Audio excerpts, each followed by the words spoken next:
Hello everyone, I'm Gary Lawrance. Many of you may know me from my social media platforms on Facebook and Instagram, Mansions of the Gilded Age and the Gilded Age Society. There is so much to explore about the Gilded Age, its grand mansions, fascinating history, and the extraordinary lifestyles of the people who built them. Because of that, I've created this YouTube channel, Mansions of the Gilded Age, to take a deeper look at these remarkable homes and the world of their incredibly wealthy inhabitants. If you enjoy this kind of content, please be sure to hit the subscribe button so you can stay up to date with new videos as they are released. The new Astor Mansion at 5th Avenue and 65th Street. Many who are avid enthusiasts of the Gilded Age may know that Mrs. Astor was the perceived queen of New York society. With the help of her social arbiter, Mr. Ward McAllister, they put together an elite list of prominent and wealthy New York families, which became known as the famous 400. In this view of Mrs. Astor's father-in-law, William Backhouse Astor Sr., and his mansion at Lafayette Place, this area of Manhattan was once the center of fine residences. As Manhattan grew rapidly, the original wealthy families who had established townhouses here, then Washington Square soon after, started the move to the lower streets of Fifth Avenue, where they would build larger and grander homes as those previous neighborhoods became commercial. This view shows Mr. and Mrs. Astor. Mrs. Astor, the former Caroline Webster Schermerhorn, who descended from old New York money and social stature, married William Backhouse Astor Jr. in 1853. Soon after, her father-in-law, William Backhouse Astor Sr., the son of John Jacob Astor, the founder of the Astor fortune, which was made first on fur trading, then Manhattan real estate, gave the couple a Fifth Avenue plot of land at West 34th Street. He also gives the southern section to his other son, John Jacob Astor III, and his wife, Charlotte. Each son would build large brownstone mansions, and the land between them would be a shared garden. The 34th Street home would become the center of New York's social elite and the scene of the elegant dinners and balls that Mrs. Astor gave. Fifth Avenue and 34th Street looking north, showing the old Astor mansion at the extreme left. The large French-style mansion seen just above was the new money home of Alexander Turney Stewart and his wife Cornelia. He was the owner of the popular and highly profitable department store, A.T. Stewart, but much to his desired aspirations to be part of Mrs. Astor's set, she never invited him or his wife to her home just across the street. This view shows the two Astor Fifth Avenue mansions between 33rd Street and 34th Street as separated by their shared garden. The formidable and severely stolid 34th Street mansion of William and Caroline Astor. Mrs. Astor and her social set did not believe in outwardly displaying one's wealth. The mansion, while large and impressive in scale, hid the opulent and luxurious interior fittings, furnishings, costly objets d'art, and paintings. The main entrance hall, showing the rich trappings of wealth. The rest of the house would continue to do so. The grand staircase and hall were very ornate with carved exotic woods, gilding, and statuary upon pedestals and a marble floor. Illuminated by elaborate torches, the space most likely would also use natural daylight with a skylight on the top floor to bring light to the lower floors. 1875, Painting of the Astor Family by artist Lucius Rossi. The Gilded Age wealthy, especially the old money elite, and then the new money social climbers, like to think of themselves as American royalty. Portrait artists like John Singer Sargent and Giovanni Boldini were just two of many, but their works are the most prominent. The first ballroom of Mrs. Astor, where members of Mrs. Astor's 400 could dance, gossip, and arrange marriages. While the room doesn't look that large, it occupies its own wing at the rear of the mansion. It was also used as an art gallery to display important works of note and value. When Mrs. Astor moves uptown to her new mansion with an even larger ballroom, she took many items to be reused, such as the large chandelier, statuary, and paintings. Eventually, by the late 1880s and early 1890s, this part of town would also start to give way to commercial interests, with offices, fashionable shops, restaurants, and luxurious hotels. One of these hotels, the Waldorf, was built by her neighboring nephew, William Waldorf Astor, who decided to tear down his 33rd Street home to spite his Aunt Caroline, over a family squabble. With all the new mansions being erected by the nouveau rich further up Fifth Avenue, Mrs. Astor gives in and tears her home down to build the even bigger and more sumptuous Astoria Hotel. The two hotels and their feuding owners decided that if they merged them, they would have the largest hotel in Manhattan, making a nice profit for everyone. The two adjoining hotels became known as the Waldorf Astoria.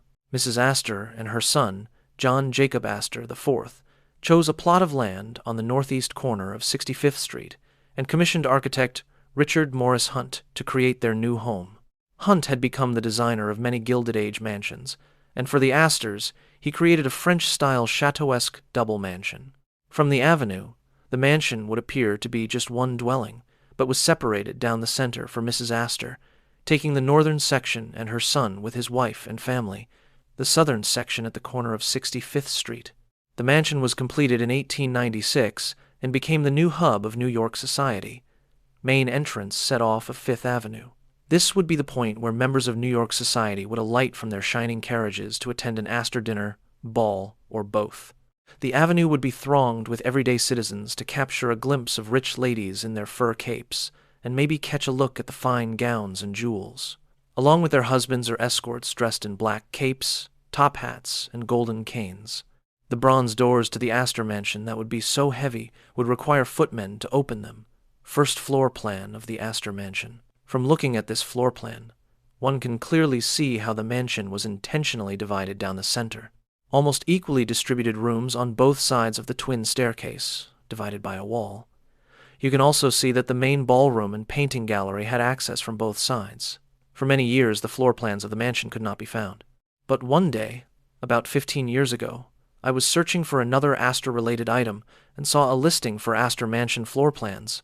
Thinking that it must be one of their other homes, even though those are hard to find, I followed the link and was so surprised to see all the floors that were published in a plumbing catalog of all places.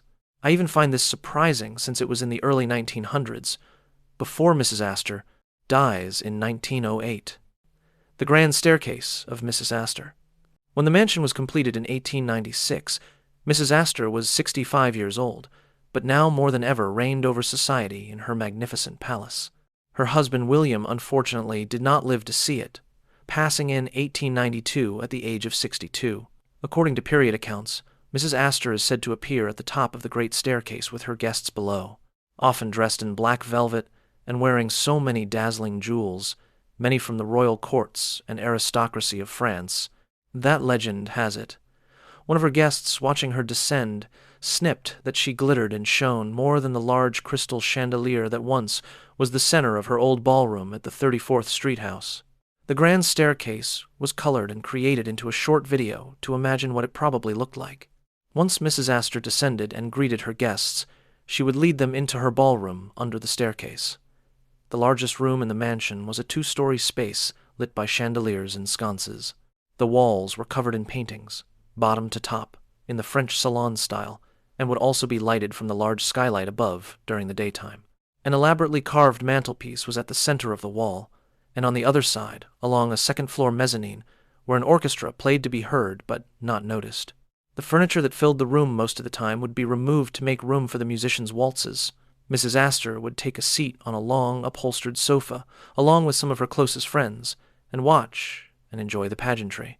Often, Mrs. Astor would ask her ladies-in-waiting to ask a young lady who caught her eye for a little chat. It was always considered a special treat, even among those attending who already belonged to the 400, to have a tête-à-tête with Mrs. Astor. She might ask the young lady how her parents were. Is she seeing any nice young gentleman that may be good marriage material, or comment on her gown? All very brief, and of course Mrs. Astor would already know all about her parents and whom she was seeing. Then on to the next young lady for the same. Many other young ladies, not invited to have an audience with Mrs. Astor, were said to sulk for the rest of the evening or leave in tears. Mrs. Astor's gilded salon. It would be here that Mrs. Astor would stand in front of her portrait as she chatted with guests, or with an honored guest, such as a duke, duchess, prince, princess, or other members of European aristocracy, to show them off. The room was paneled in ivory and gold detail, with paintings and furnishings in the French style. then off to the stately dining room or ballroom.